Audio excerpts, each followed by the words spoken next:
When you write critiques online and people are fans of the things you're critiquing, you're going to get weird comments sometimes, or you're going to just get pushback, and that's normal. But one specific kind of comment that I get naughty and frequently is people essentially saying, well, this thing you're complaining about didn't bother me, or I wasn't impacted by this problem, therefore you should not include it as part of your critique of this thing that I'm a fan of. And that's not how they phrase it, but that is what they are essentially saying. And I want to stress that, like, if something is not a problem for you or you're not impacted by a problem, that's great, but that shouldn't be your only metric for if it counts as valid criticism. Because I think it is important to remember that just because something didn't bother you or you were not impacted by a certain problem doesn't mean it isn't ever a problem for anybody. Doesn't mean that sometimes it still does bother other people.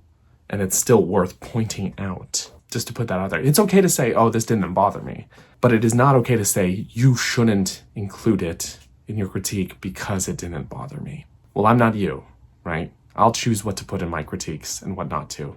Like, this is already a hard task, right? To try and be as fair as you can about a piece of media that you're critiquing. Just imagine this, like, imagine you're watching the news, okay? And then on the news they said, oh, violent crime is up. More people are getting robbed in the streets this year. And you're thinking to yourself, well, I haven't been robbed. Nobody's mugged me, so this isn't actually a problem. Why are they talking about it? Car accident rates have gone up. Oh, well, I have not been in a car accident, so why are they reporting this statistic? That sounds silly, right? Obviously, these are extreme examples of, like, people actually being in danger, and I really just talk about video games online. But, like, that sounds silly, right? Like, that sounds stupid, right? One that gets me is that in my Echoes of Wisdom dungeon analysis videos, I talked about, oh, there's a potential for people to accidentally ruin this moment for themselves by using this one tactic that is taught to you by the game to do. Like, this is like just using a game mechanic as is intended, and you could ruin this thing for yourself.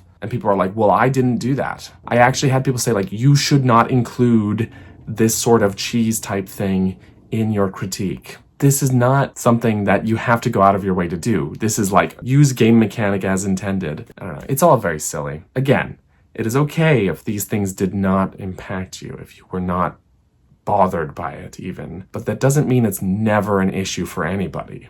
You're just, got lucky.